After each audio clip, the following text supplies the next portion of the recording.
Hello, আসসালামু আলাইকুম বন্ধুরা। কী অবস্থা, সবাই কেমন আছেন? আশা করি সবাই ভালো আছেন। তো একটা জিনিস দেখানোর জন্য, আপনাদের সাথে শেয়ার করার জন্য ভিডিওটা করতেছি আর কি।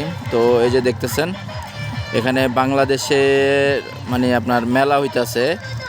তো এই যে দেখেন, এটা একটা ক্ষেত, মানে ধান ক্ষেত আর কি। এই যে দেখতেছেন ধানের গাছের নাড়া আছে এখানে। তো অসংখ্য মানুষজন আসতেছে, অনেক উপভোগ করতেছে এখানে। তো মেলা তো স্বাভাবিক বিষয়, এটা কোনো সমস্যা না। তো অস্বাভাবিক বিষয় কোনটা সেটা আপনাদেরকে দেখাচ্ছি। সেটা হলো গিয়া, এই যে দেখেন, এইখানে ইন্ডিয়া, এই যে দেখছেন, এই যে এই বর্ডার গার্ডের, এটা হলো গিয়া বর্ডার গার্ড যে দেয় না ওখানকার, এখানে বিল্ডিংটা হিসেবে বর্ডার গার্ডের। তারপর এখানে এই যে বর্ডার গার্ডে যে তার কাটার বেড়া দেখা যাইতেছে, দেখতেছেন। মানে এটাই আর কি অবাক করার বিষয় আর কি। তো এখানের ইন্ডিয়ার মানুষরাও আসে এখানে, এই জায়গার মধ্যে, মেলার এই মেলার মধ্যে আর কি।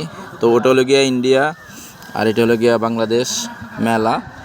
তো আমি এখন আপনাদের সাথে শেয়ার করতেছিলাম আর কি জিনিসটা। আমার পিছনে ইন্ডিয়া, আর আমি বর্তমানে বাংলাদেশে আছি, তো সেটাই দেখাচ্ছি আর কি।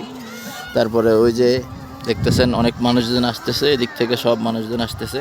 তো আমি একটা জিনিস মানে অবাক, সেটা হলো গিয়া, মানে মেলাটা এখানে বাজার আছে, বাজারের কাছে দিতে পারে, কিন্তু এই মেলাটা একবারই বর্ডারের সাথে দেওয়াটা আমি মানে ব্যাপারটা বুঝতে পারলাম না আর কি।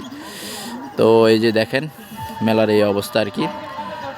এই যে এখানে মেলা চলতেছে আর কি, সবাই আসতেছে। তো আমি এখন যাব মেলার ভিতরে আর কি। তো সবাই ভালো থাকবেন, সুস্থ থাকবেন। ছোট্ট এই ব্লগে আপনাদেরকে দেখানোর চেষ্টা করছি ইন্ডিয়ার পাশে যে বাংলাদেশি যারা আছে তারা মেলা বসাইছে, এমনকি মেলার অনুষ্ঠান চলতেছে এখানে। তো সবাই ভালো থাকবেন, সুস্থ থাকবেন। আল্লাহ হাফেজ, বাই বাই।